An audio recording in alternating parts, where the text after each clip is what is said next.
Raja Udayana memiliki peran penting dalam sejarah Nusantara, terutama melalui keturunannya. Putranya, Airlangga, tidak hanya menjadi penguasa Kahuripan, tetapi juga membagi wilayah kekuasaan menjadi Kerajaan Janggala dan Kediri yang berperan besar dalam pembentukan politik dan budaya di Jawa.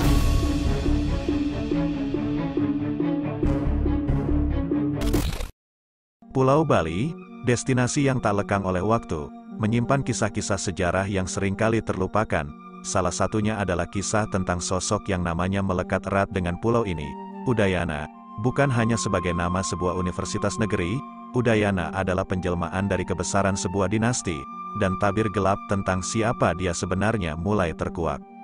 Udayana bukan sekadar seorang raja biasa, melainkan tokoh yang menorehkan namanya dalam lembaran sejarah Nusantara. Berbicara tentang Udayana, kita tidak bisa melewatkan perannya yang monumental dalam berdirinya Kerajaan Bedulu, yang pada zamannya menjadi pilar kekuatan di Pulau Bali. Bangsawan dari Wangsa Warmadewa ini bukan hanya menciptakan sebuah dinasti, tetapi juga menularkan kebesaran jiwa pada keturunannya. Namun, kilas balik sejarah tidak akan lengkap tanpa menyebut peran pentingnya dalam menata peta politik Nusantara. Udayana bukan hanya dikenal sebagai Raja Bali, tetapi juga sebagai ayah dari seorang tokoh legendaris, Airlangga. Airlangga, seorang pemimpin yang bijaksana, menjadi penopang dalam pembentukan Kerajaan Kahuripan, yang kelak terpecah menjadi dua kerajaan besar, Janggala dan Kediri. Dengan demikian, Udayana tidak hanya meninggalkan jejak di Pulau Dewata, tetapi juga mengukir sejarah yang menggetarkan di tanah Jawa. Keabadian namanya bukan hanya terpatri dalam sejarah, tetapi juga diabadikan melalui sebuah lembaga pendidikan tinggi. Udayana bukan hanya menjadi nama sebuah universitas, tetapi juga simbol dari semangat keilmuan dan kearifan lokal yang kental, sebuah penghargaan yang pantas untuk seorang tokoh yang telah mengukir prestasi gemilang dalam memperjuangkan kebesaran dan keadilan bagi tanah airnya.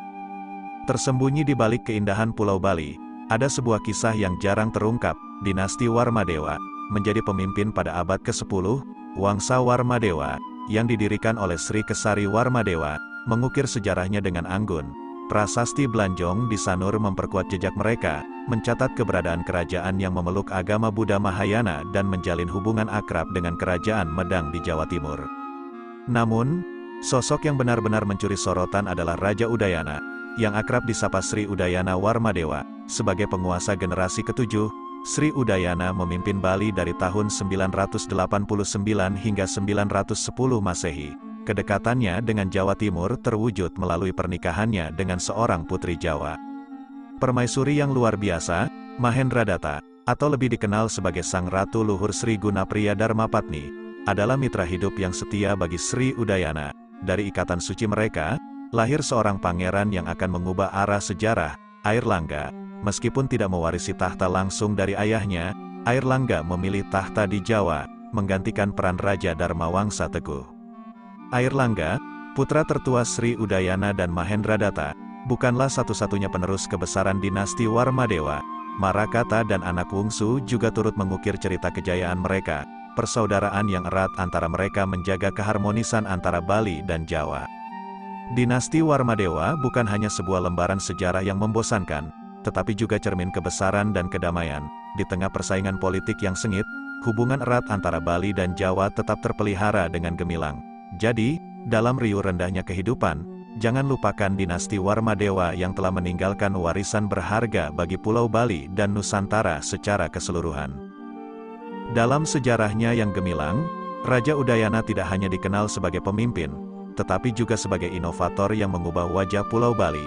Bersama dengan Empu Agung terkemuka, Empu Kuturan, ia membawa revolusi dalam sistem keagamaan, memperkenalkan konsep Kahyangan Tiga yang masih dijunjung tinggi oleh masyarakat Hindu Bali hingga hari ini. Namun, prestasi Raja Udayana tidak berhenti di situ. Ia juga merintis jalur ekonomi yang maju pada zamannya.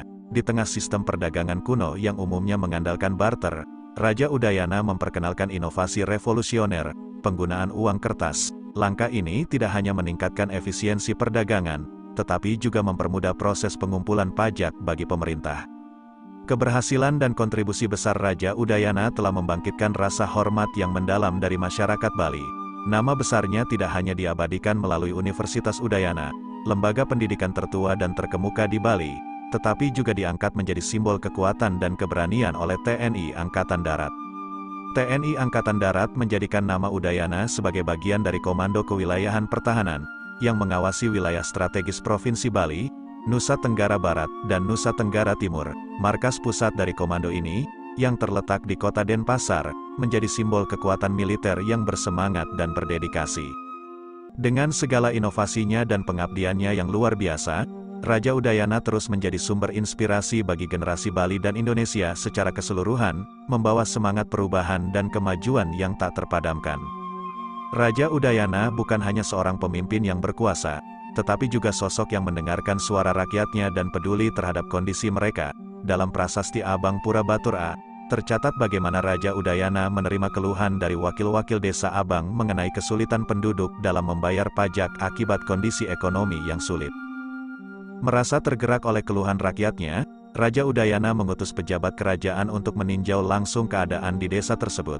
Setelah melalui serangkaian sidang paripurna, Raja Udayana akhirnya menyetujui permohonan penduduk Abang dengan memberikan keringanan pajak dan cukai. Tidak hanya itu, Raja Udayana juga memberikan keringanan pajak untuk tempat-tempat keramaian dan kepemilikan hewan atau benda tertentu, seperti tempat tajen, kuda, dan perahu. Kebijakan ini mencerminkan keprihatinan dan kepekaannya terhadap kebutuhan rakyatnya. Tradisi pengurangan atau bahkan penghapusan pajak bukanlah hal baru di Bali, tetapi kepemimpinan Udayana menonjolkan bagaimana seorang penguasa harus berada di sisi rakyatnya, terutama dalam masa-masa sulit. Kisah-kisah kepemimpinan yang responsif terhadap kebutuhan rakyat tidak hanya menjadi warisan Udayana, tetapi juga dilanjutkan oleh penggantinya, Sang Sri Ajna Dewi, yang memberikan pembebasan pajak kepada penduduk yang terkena dampak serangan musuh. Kematian Raja Udayana, serta kemudian istrinya Mahendradatta, menandai akhir dari era kepemimpinan yang penuh kepedulian ini. Namun, jejak dan pengaruhnya tetap terasa hingga kini, terutama dalam budaya dan tradisi di Pulau Bali. Dengan cerita-cerita yang kaya akan kebijaksanaan dan kepedulian, warisan Raja Udayana terus hidup melalui prasasti-prasasti dan peninggalan sejarah yang terawat dengan baik di berbagai tempat suci di Bali. Asal-usul Raja Udayana mungkin masih diperdebatkan, tetapi satu hal yang pasti, ia telah meninggalkan jejak yang tak terlupakan dalam sejarah Bali. Dalam buku yang mendalam, Raja Udayana di Bali, 989-1011, 2012, karya I Gusti Gede Ardana, DKK, Udayana diidentifikasi sebagai keturunan dari Sri Kesari Warmadewa, penguasa Bali pada tahun 913 Masehi. Gelar resminya, Sang Ratu Sri Dharma Udayana Warmadewa, terpatri dalam berbagai prasasti, memperkuat identitasnya sebagai penguasa yang berpengaruh. Namun, detail tentang kelahiran dan keluarga Udayana masih menjadi teka-teki. Soekarto K. Atmojo meyakini bahwa Udayana lahir pada tahun 963 Masehi, sebagai putra Raja Janasadu Warmadewa, sementara Narendra Dev Pandit Sastri menyatakan bahwa Raja Janasadu memerintah Bali pada tahun 975 Masehi. Kepemimpinan Udayana tidak hanya berdampak pada politik, tetapi juga membawa perubahan budaya yang signifikan. Ia menikahi Mahendradatta, seorang wanita Jawa Timur, yang menjadi mitra politiknya dan membantu memperkuat integrasi budaya antara Bali dan Jawa. Perkawinan mereka bukan sekadar aliansi politik, tetapi juga menjembatani perbedaan budaya, menghasilkan harmoni yang memperkaya kedua belah pihak. Di bawah kepemimpinan Udayana Mahendradatta, Bali mengalami transformasi bahasa dan agama. Penggunaan bahasa Jawa kuno mulai menggantikan bahasa Bali kuno, membawa gelombang kebudayaan baru ke pulau tersebut. Lebih jauh lagi, Udayana memberikan perhatian yang sama kepada pemuka agama Siwa dan Buddha, menciptakan harmoni di antara kedua ajaran yang sebelumnya seringkali bertentangan. Meskipun agama-agama besar seperti Siwa dan Buddha mendapat tempat penting, Udayana juga memberikan perlindungan dan penghargaan terhadap sekte-sekte kecil yang mempraktikkan pemujaan dewa-dewa tertentu. Ini menandai sebuah era toleransi dan keragaman yang mencerminkan jiwa yang inklusif dari kepemimpinan Udayana.